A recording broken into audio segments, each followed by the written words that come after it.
Hello viewers, বাংলাদেশে নাকি Facebook, YouTube, Instagram বন্ধ থাকবে। এই ফেসবুক, ইউটিউব, ইনস্টাগ্রাম কেন বন্ধ থাকবে, কি কারণে বন্ধ থাকবে, আজকে আপনারা সেটাই জানতে পারবেন। জুনায়েদ আহমেদ এই ফেসবুক, ইউটিউব নিয়ে কি বললেন, কেন বন্ধ থাকবে, আপনারা আজকে এটা জানতে পারবেন। আমার স্ক্রিনে আপনারা দেখতে পাচ্ছেন, আমি একটা ওয়েবসাইটে আছি। এখানে জুনায়েদ আহমেদ বলেছে, সহযোগিতা না পেলে ফেসবুক বন্ধ করে দিবে সরকার, তথ্য প্রযুক্তি প্রতিমন্ত্রী। তারপর নিচে দেখেন, আমি এখানে নিচে আসি, নিচে দেখেন ডাক, টেলিযোগাযোগ ও তথ্য প্রযুক্তি প্রতিমন্ত্রী জুনায়েদ আহমেদ পলক বলেছেন, অপচার ও গুজব প্রতিরোধ সহযোগিতা না করলে ফেসবুক, ইউটিউব সহ সামাজিক যোগাযোগ মাধ্যমে বন্ধ করে দিবে সরকার। মঙ্গলবার সচিবালয় গণমাধ্যম কেন্দ্রে Bangladesh secretariat reporters from BSRF আয়োজিত বিএসআরএফ সংলাপে তিনি এসব কথা বলেন। বিএসআরএফ এর সাধারণ সম্পাদক মাহদুল হকের সঞ্চালনায় এতে সভাপতিত্ব করেন সভাপতি ফসিহ উদ্দিন মাহতাব। দেশে গুজব ছড়িয়ে বিশৃঙ্খলা অবস্থা সৃষ্টি করার জন্য অপতৎপরতা চলছে জানিয়ে তিনি বলেন, আমরা এ ব্যাপারে সবাইকে সজাগ থাকার অনুরোধ করব।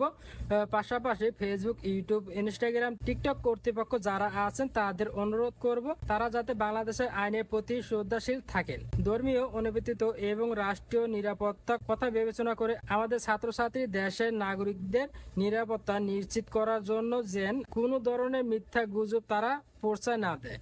তাদের কাছ থেকে আমরা যদি সহযোগিতা না পাই, তাদের বিরুদ্ধে আমরা কঠোর আইনগত ব্যবস্থা নিতে বাধ্য হব। বাংলাদেশের ফেসবুকের ন্যায্য অফিস করার জন্য দীর্ঘদিন ধরে সরকার অনুরোধ জানিয়ে আছেন, কিন্তু তারা তাতে সাড়া দিচ্ছে না। এই বিষয়ে প্রতিমন্ত্রী বলেন, বাংলাদেশে বড় একটি সংখ্যার মানুষ ফেসবুক ব্যবহার করে।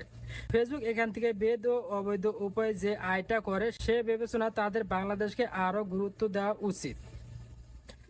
বাংলাদেশের আইন, ধর্মীয় মূল্যবোধ, নিরাপত্তা, আইন শৃঙ্খলা এবং রাষ্ট্রীয় নিরাপত্তা বিষয়টি বিবেচনায় রাখা উচিত বলে মনে করেন তিনি।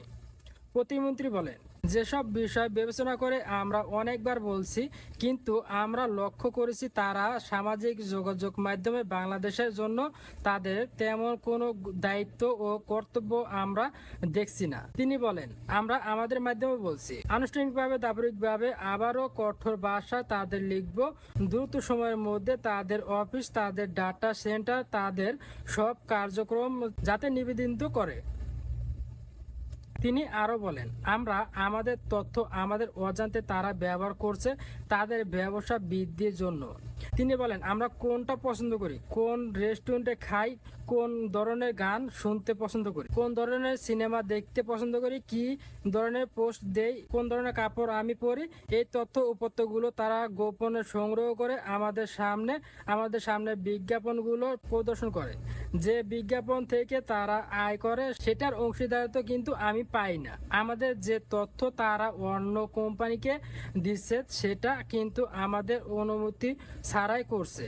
আইনগতভাবেও এটা অপরাধ এবং মানবিকভাবেও অমানবিক।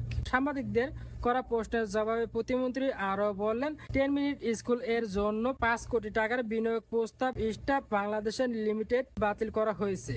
10 মিনিট স্কুলের প্রতিষ্ঠাতা আইমান সাদিক কোটা আন্দোলনের পক্ষে স্ট্যাটাস দেয়, বিনিয়োগভাবে বাতিল করা হয়েছে বলে অভিযোগ করা হচ্ছে। জানতে চাইলে জুনায়েদ আহমেদ পলক বলেন, বিনিয়োগ বাতিলের কারণ প্রকাশ জানানো চুক্তির বরখেলাপ। প্রতিমন্ত্রী বলেন, আমি বলবো ব্যক্তি বা প্রতিষ্ঠান যেই হোক না কেন, অবশ্যই দেশের প্রতি, দেশের স্বাধীনতা, সার্বভৌমত্ব, মুক্তিযুদ্ধের চেতনা এগুলোর সম্মত রাখা উচিত। এর আগে সরকারি চাকরি করতে কোটা সংস্কার আন্দোলন নিয়ে সোমবার সন্ধ্যা 6:15টার দিকে নিজের ভেরিফাই ফেসবুক পেজের স্ট্যাটাস দেন ঢাকা বিশ্ববিদ্যালয় আইবি এর সাবেক শিক্ষার্থী আইমান সাদিক। দাবি সাদা কালো লোগোর উপর সব রক্তে এক ছবি পোস্ট করে ক্যাপশনে আইমান লিখছেন, রক্তাক্ত ঢাকা বিশ্ববিদ্যালয় আমার ক্যাম্পাসে রক্ত কেন। প্রতিবাদ জানায় মাত্র 10 মিনিটে তার এই পোস্টে 30,000 মানুষ রিকোয়েস্ট করেছেন। যাই হোক, এখানে আরো অনেক কিছু লিখে দিয়েছেন, আর কিছু পরে শোনাইলাম না। তো আশা করি আপনারা বুঝতে পারছেন এই ফেসবুক, ইউটিউব কেন বন্ধ রাখবে। তো যদি ভিডিওটা ভালো লাগে থাকে তাহলে অবশ্যই আমার এই চ্যানেলটা সাবস্ক্রাইব করে লাইক করেন, শেয়ার করে পাশে থাকবেন। আমি কিন্তু প্রতিনিয়ত আপনাদের তথ্য দিয়ে যাচ্ছি। আপনারা এই চ্যানেলটা সাবস্ক্রাইব করে পাশের বেল আইকনটি বাজিয়ে রাখবেন যেন সবার আগে ভিডিও আপলোড করলে আপনার কাছে নোটিফিকেশন যায়। ওকে, ভালো থাকবেন, আল্লাহ হাফেজ।